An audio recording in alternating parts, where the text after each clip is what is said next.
ৰাজন, আমি কি কৰ্ম কৰিব লাগে, কি কথা শুনিব লাগে, কাক স্মৰণ কৰিব লাগে, কোন দেৱতাক ভজিব লাগে আৰু কোনবোৰ কথা শ্ৰৱণ কীৰ্তনৰ যোগ্য নহয় মণিবৰ। ৰাজন, মণিবৰ, তুমি যি প্ৰশ্ন কৰিছা এয়া মানৱৰ সবাতোতকৈ শ্ৰেষ্ঠ প্ৰশ্ন। মণিবৰ, জগতৰ বহুতো ঋষি মুনিয়ে ব্ৰহ্মা, শিৱ, দুৰ্গা আদি দেৱতাসকলক মণিবৰ, শ্ৰেষ্ঠ বুলি ভাবে, মণিবৰ, কিন্তু সেয়া সত্য নহয়। কেৱল নাৰায়ণহে সমস্ত জগতৰ কাণ্ডাৰী। মণিবৰ, বৃক্ষৰ মূলত পানী দিলে যেনেকৈ ডাল পত্ৰ সবে হয় মুখৰিত, সেইদৰে কৃষ্ণত ভকতি কৰিলে সকলো সন্তুষ্ট হয়। মণিবৰ, একচিত্তে মণিবৰ, যি হৰিনাম শ্ৰৱণ আৰু স্মৰণ কৰে মণিবৰ, তেওঁৰ কলিকৃত সকলো দুখ খণ্ডন হয়। মণিবৰ, মুখ্যৰ সাধন আৰু জগতৰ হিত চিন্তা কৰাটোৱে সবাতোকৈ শ্ৰেষ্ঠ। মণিবৰ, হৰি বিমুখজনৰ পৰিত্ৰাণ নাই। মণিবৰ, মুখ্য সাধনৰ বাবে একচিত্তে কৃষ্ণ গুণ নাম কীৰ্তন মণিবৰ, আৰু তেওঁৰ পাদ পদ্ম স্মৰণ শ্ৰৱণেই জীৱন জন্মৰ সফল। মণিবৰ, মুখত ৰাম নাম, সকলো সময়তে হৰি কথাত যাৰ প্ৰেম, তেৱে মহাভাগৱত।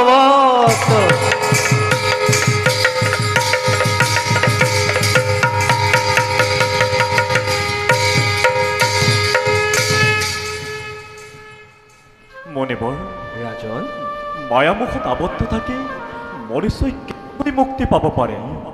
ভক্তনুকুল আৰু ভক্তি কেনেকৈ উদয় হয়? ৰাজন, মণিবৰ, যিজনে এই দুৰ্লভ মনুষ্য জীৱন পাই মায়া ছেদ কৰিব নোৱাৰে, আত্মাৰ কথা নাভাবি কেৱল ৰতি সুখতে নিমগ্ন থাকে, তেওঁ এই অনিত্য সংসাৰৰ কথা একো নাজানে। মণিবৰ, যি কৰ্ম মন আৰু বাক্যৰ দ্বাৰা পৰিমাৰ্জিত, সেয়ে ভক্ত। মণিবৰ, ভক্ত চাৰিবিধ: মণিবৰ, আত্ম, অমানি, অমানি, জিজ্ঞাসু আৰু জ্ঞানী। জ্ঞানীজনে ঈশ্বৰ আৰাধনা কৰি তেওঁৰে ভজনা কৰে মণিবৰ, আৰু সেয়ে ভক্তি। মণিবৰ, ৰাজন, আপোনাৰ অনুগ্ৰহত কিঞ্চিত জ্ঞান পাইছোঁ, কিন্তু এই দুৰ্ঘোৰ কলিযুগত মনুষ্যৰ কি গতি হ'ব? যিহেতু পাপ নষ্ট নহ'লে কৃষ্ণটো মতি নহয়, তেন্তে কলিৰ লোক তৰিব কেনেকৈ? কোনটো ধৰ্ম, কোনটো অধৰ্ম? কলিত ঈশ্বৰৰ গতি কি? মোৰ চিত্ত অধীৰ হৈ গৈছে গুৰুদেৱ। মোৰ সংশয় আঁতৰ কৰিবৰ বাবে সকলোবোৰ কওক গুৰুদেৱ। ৰাজন, গুৰুদেৱ, কলিত অধৰ্মই ভৰি পৰিব গুৰুদেৱ, আৰু সহজেই ধৰ্মৰ তিনি চৰণ ভাঙি গুৰুদেৱ, চতুৰ্থ চৰণকো নষ্ট কৰিব। গুৰুদেৱ, অনাচাৰী লোভীসকলৰ তৃষ্ণা বাঢ়ি দাৰুণ নিৰ্দয়ভাৱে ৰাক্ষসৰ আচৰণ কৰিব। ব্ৰাহ্মণ, ক্ষত্ৰিয় আৰু বৈশ্য এই তিনি জাতিয়ে ভকতিৰ কথা নুশুনিব। গুৰুদেৱ, পুত্ৰ কৈৱৰ্তই মহাহৰিক ভজি অপ্ৰয়াসে ঈশ্বৰৰ মহাজ্ঞান লাভ কৰিব। গুৰুদেৱ, তিৰোতাই নিঃস্বামীক এৰি পৰপুৰুষক স্বামী বৰণ কৰিব।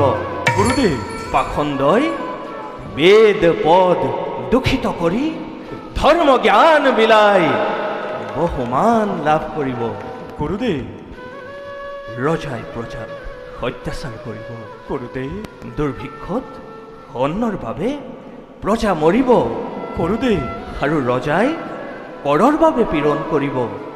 গুৰুদেৱ, বনৰ তপস্বীসকল গাঁৱৰ বাসিন্দা হ'ব গুৰুদেৱ, আৰু সন্যাসীসকল মহা ধনলোভী হ'ব। গুৰুদেৱ পুত্ৰ কন্যাই পত্নী আৰু স্বামীৰ বাবে নিজৰ পিতৃ মাতৃকো ত্যাগ কৰিব। গুৰুদেৱ এনে ধৰণৰ কলংকই মনুষ্যক আৱৰি ধৰিব। গুৰুদেৱ শুনা ৰাজন, গুৰুদেৱ এই কলিত তৰিবৰ বাবে এক কৃষ্ণত বিনে অন্য উপায় নাই। গুৰুদেৱ যি নিজ চিত্ত শুদ্ধ কৰি কৃষ্ণৰ চৰণত ভজিব, মহাহৰিয়ে তাতেই তুষ্ট হৈ কলিৰ দুখ হৰণ কৰিব।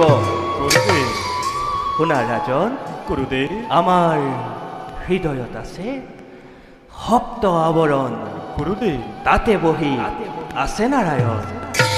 সমস্ত বিশ্ব ব্ৰহ্মাণ্ড ভগৱানৰ সৰ্বাংগতে বিদ্যমান। গুৰুদেৱ ৰাজন, গোটেই শৰীৰ যদি ইন্দ্ৰৰে ভৰা, তেন্তে ইন্দ্ৰবিলাকৰ কিবা ৰূপ আছে নেকি?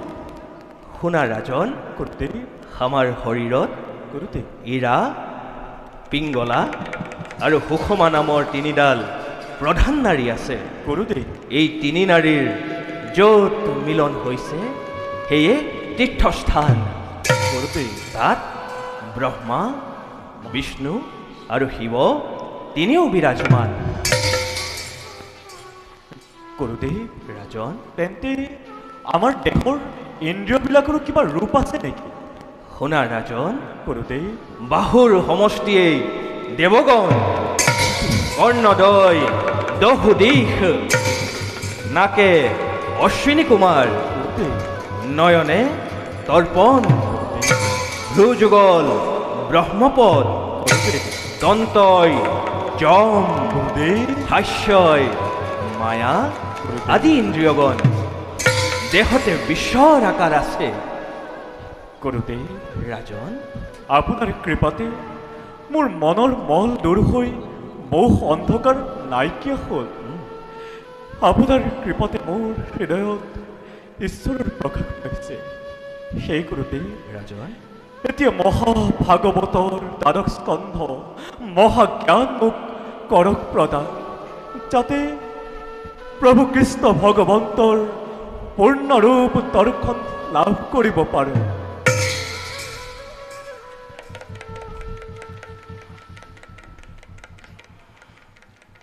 জ্ঞানং পৰমগুহ্যং মে যদ বিজ্ঞান সমন্বিতম সরহস্যং তদঙ্গংশ গৃহাণ গদিতং ময়া যবানাহং যথা ভাব যদ রূপ গুণকর্মক তথৈ তত্ত্ব বিজ্ঞানমস্ত তে সদনু গ্রহা।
বিপাকু পাণ্ডৱ নন্দন গুৰুদেৱ এবে ভাগৱত মূৰ্তি শুনা তুমি গুৰুদেৱ প্ৰথম দ্বিতীয় স্কন্ধে চৰণ দুদয় তৃতীয় চতুৰ্থে যাৰ হুঁৱে উৰুদয় নাভি দেখ পঞ্চমে হস্তখে বক্ষস্থল সপ্তমে অষ্টমে কর কমল যুগল কণ্ঠ দেখে নবম দখমে যার তুণ্ড একাদশে ললাট দ্বাদশে ভৈলমুণ্ড হেন ভাগৱত মূৰ্তি মনোহৰ তমাল সদৃশ বৰ্ণ শ্যাম কলে বৰ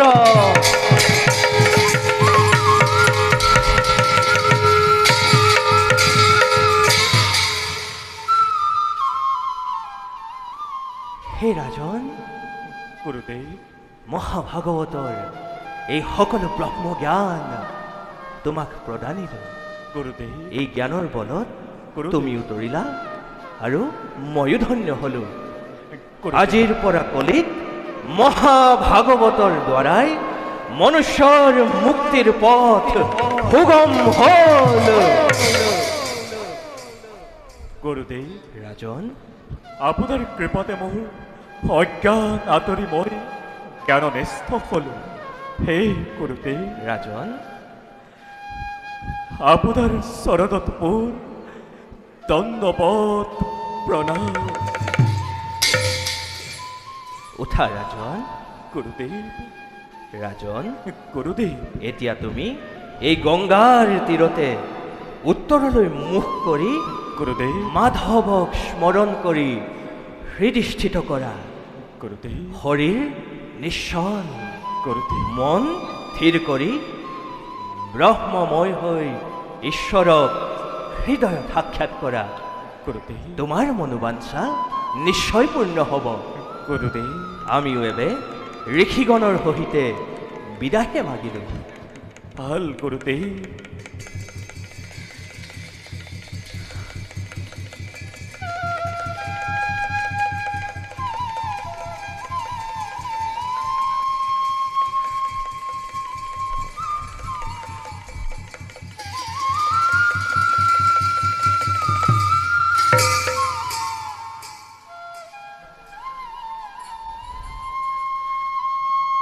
ওম নমো ভগবতে বাসুদেবায়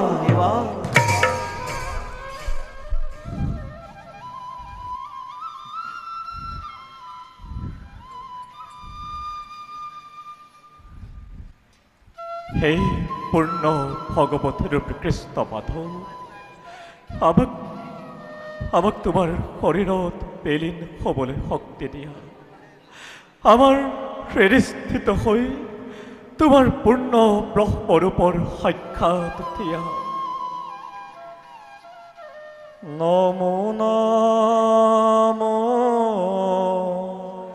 নাৰায়ণ পূৰ্ণ ভগৱত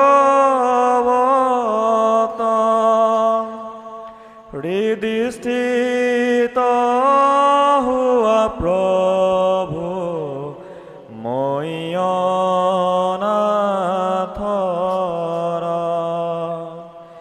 ক্ষমা কৰা দুখ মোৰ পখিলো হৰণে মুক্তি নাই গতি নাই তোমাৰ বিহনে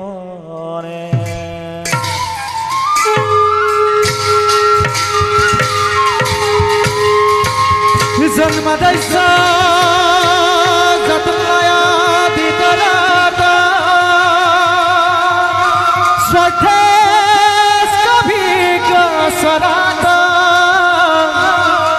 তেনে ব্রহ্মা হৃদয় আদি গবয়ে মুজন্ত্রী জান সুদয়া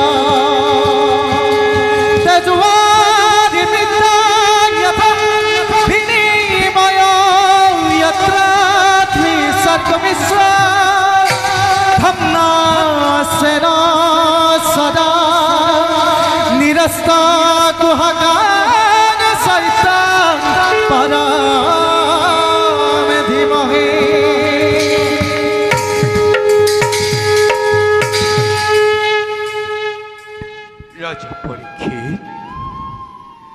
তুমি ভাগবতর পরমার্থ করিলা, তোমার সর্বপাপ শূন্য হল, মৃত্যুর অজ্ঞান দূর করা,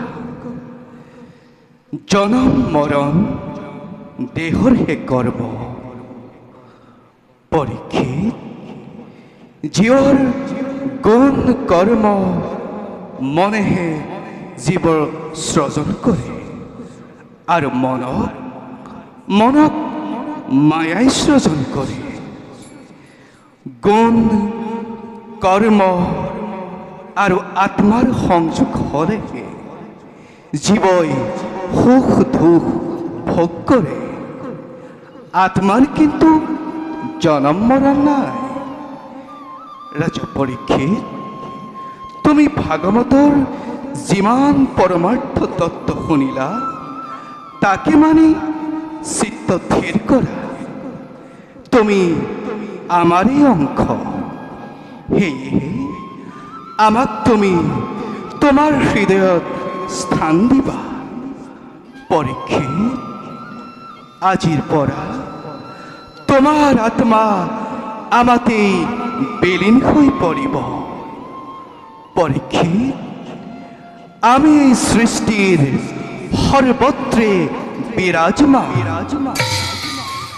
পরীক্ষিত, আমাতে আদি, আমাতে অন্ত। আমি এই সৃষ্টি, আমি এই ধর্ম, আমি এই পূর্ণ ব্রহ্ম মহাভগবান। দেখা দেখা সর্বজন ঈশ্বর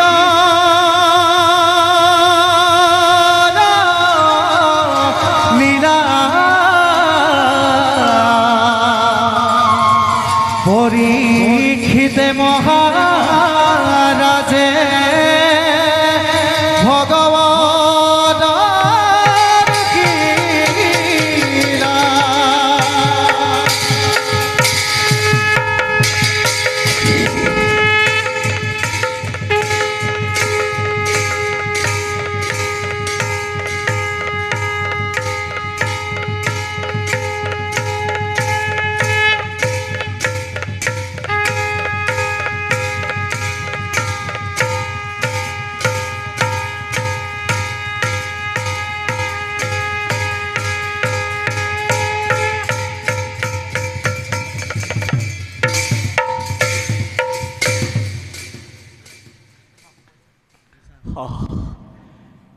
কে যে মনোরম, কে যে অপূর্ব রূপ!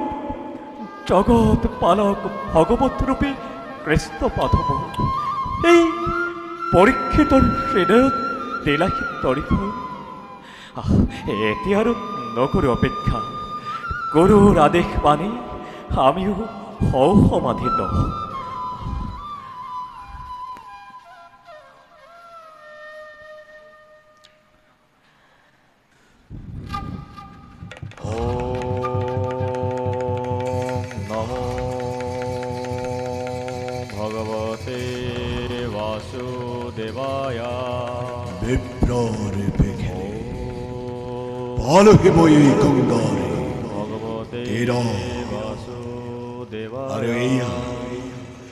রাজা পরীক্ষিত আজি ধ্যানত মগ্ন, এই হুজুকতে দংধন করি প্রতিক্ষতর দাবানলময় করিমে হন্ত রাজা করি।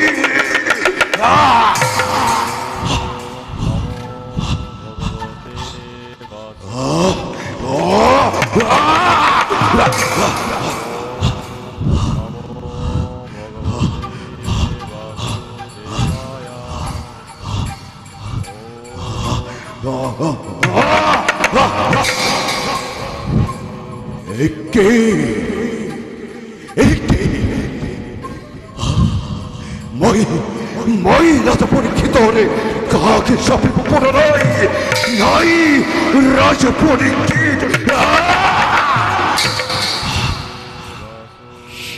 একে হে প্রভু এয়া তোমার কি লীলা মনের বাক্য কি অনর্থ হব হে প্রভু মই মোর কর্তব্য করুকে রে কই মুখ মুখ পথ দেখাই দিয়া প্রভু দেখাই দিয়া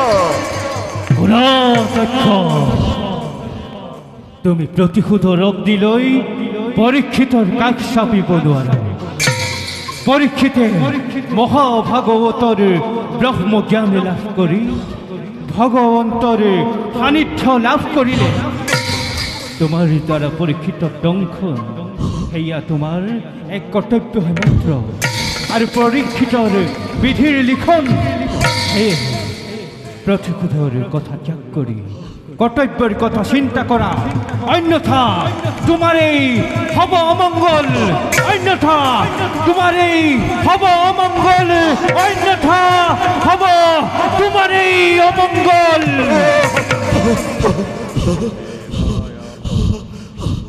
আকাকে বানিয়ে উচিত কথাই করিলে প্রকাশ অন্তরতে চলি থকা প্রতিশোধর তীব্রতা হলে মোর হিতাহিত জ্ঞান হেরুয়াই পেলালে সঁচাকৈ মহাভাগবতের জ্ঞান পাই পরীক্ষিত দংশন করা তো মোর সৌভাগ্য হে মাধব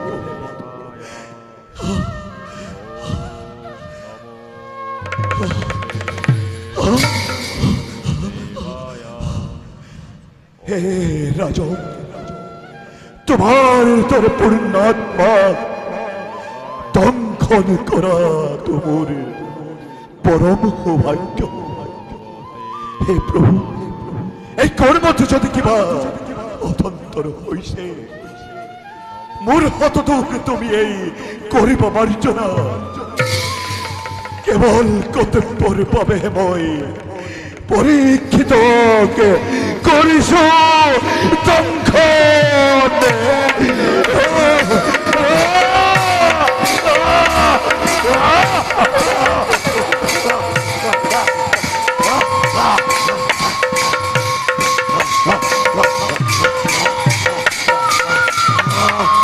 সম্বলীলা জগত লীলা হস্তিৰা জন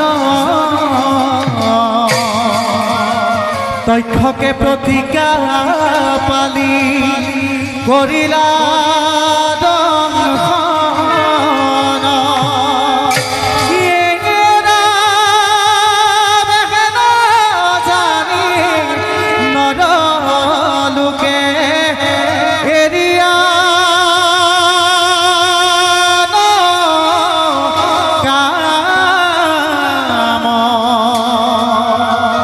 পাত কচাৰু কাকি বুঢ়া ৰাম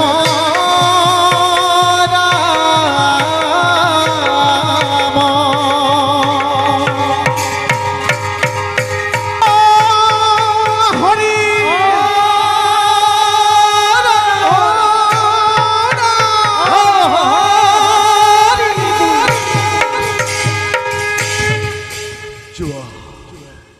যোৱা হে ৰাজা পৰীক্ষী যোৱা তুমি এই সংসাৰৰ পৰা তোমাৰ যশস্য কীৰ্তি থাকিব জীৱন ধৰাৰ বক্ষ